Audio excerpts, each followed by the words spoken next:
Alright guys, welcome to another beer review, another one where I've got food cooking in the background. So we're going over to Hanscraft Co here in Germany, based in Aschaffenburg. I'm not exactly too sure where that is. Viersen, I'm starting more towards the Munich area. Not too sure, but I have had this beer about a year ago. Picked it up from a supermarket in Cologne.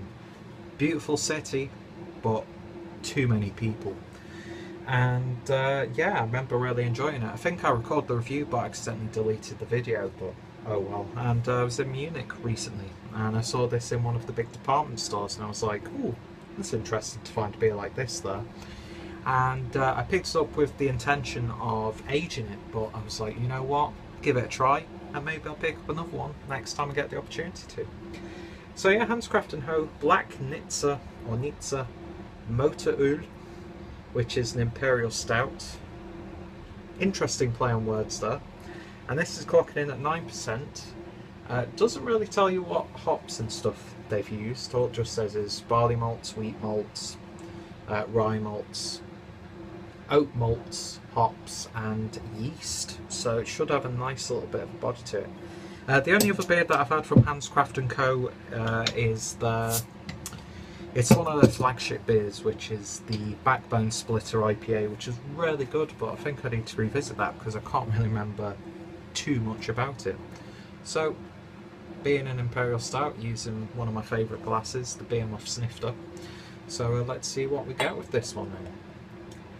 And not pouring as thick as I was expecting, but it still does have that slight oil slick look to it.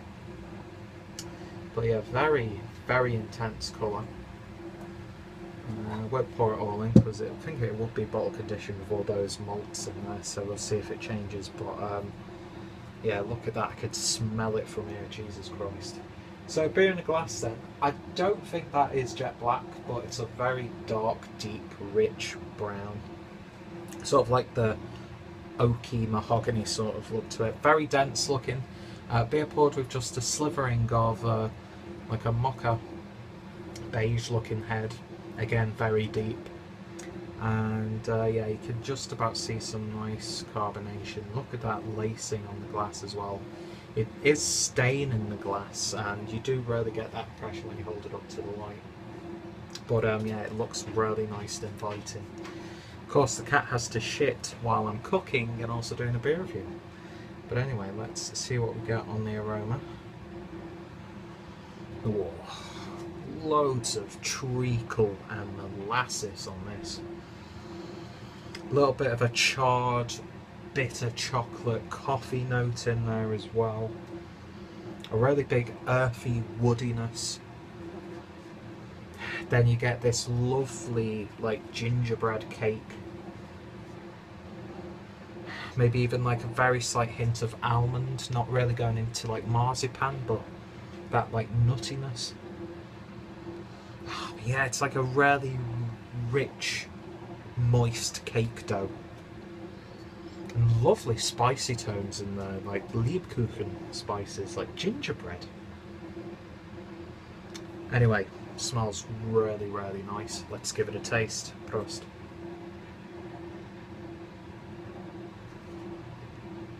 Drank that way too quickly then. It's not got the biggest mouthfeel to it, and that carbonation is a little bit more evident than you would expect, but it does finish a little bit oily on the back end, so you get like traces of it on your palate.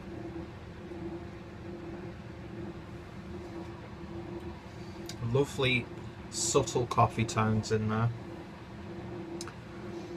slightly sweetened coffee as well.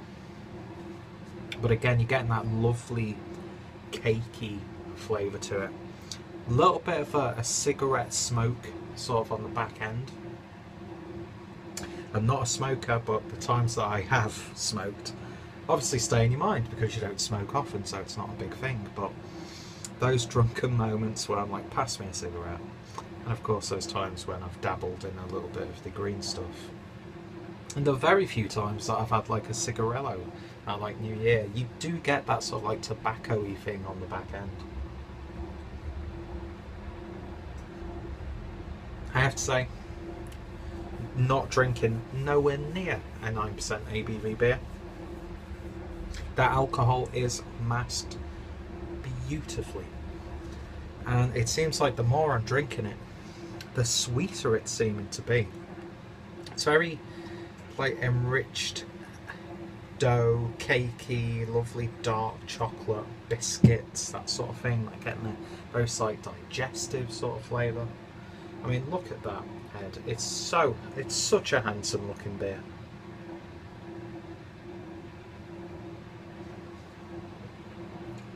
Those flavours are gorgeous. The only thing that's slightly letting this beer down is it could do with a little bit more body. It could do a little bit more stickiness. It could just have a richer body overall, to be honest. But the flavours that you're getting in there, and the fact that that alcohol is so masterfully blended, there's really not much else you can pick apart from this beer in a negative sense. I know they've done a barrel-aged version of this using Jameson's. I think it's like sort of more of a partnership as opposed to just like happen to have got their hands on Jameson barrel. I think they did like collaborated on it, which, yeah, those whiskey tones could definitely do something extraordinary to this beer. If I was to barrel age it, I mean just to age it, as if I've got the capacity to barrel age a beer. But if I was to like let this mellow down a bit, I don't know what would happen, because you usually get like the alcohol mellowing down a little bit when you age an imperial stout like this. So I'm not too sure what flavours would come into play. I'm not sure what flavours would take dominance or what would soothe down a little bit. I mean, it's got the best pour date of the 3rd of the 12th, 2018. And we're coming towards the end of July 2017. So yeah, I don't know, maybe it could get a little bit more sweeter. Maybe that body might develop a little bit. But it doesn't taste like a beer that's too young, if that makes sense. Yeah, it's probably one of the most easy drinking 9% imperial stouts that I've had. And yeah, lovely sweet tones now on the back end. And I was saying it could be a little bit more sticky. Gotta say, it's getting a little bit more sticky now as I'm drinking it. But it's just that body that's stopping this beer from being like 10 out of 10. So, in fact, I think the body is such an issue for me with this beer. Although, essentially flawless in every other aspect. It's just the right sweetness, just the right bitterness. Yeah, you've got these wheat and oats in there, and you expect that to be a little bit, a bit more oomph and a little bit bulkiness to it. But flavour-wise, pitch perfect for me. So I'm going to give this one an 8.5 out of 10.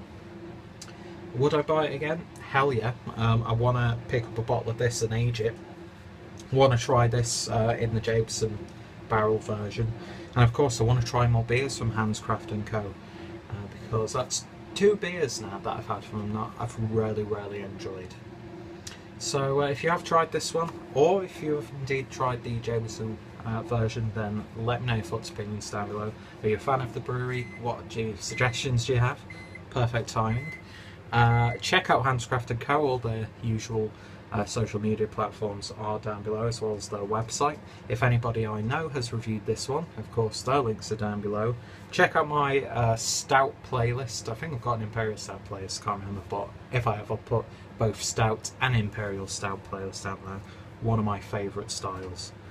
And yeah, thank you guys for watching, and I hope you'll join me next time for another beer review. So, until then, you guys stay safe and keep drinking good beer. I'm sure that's someone's outro. I do apologise. Prost.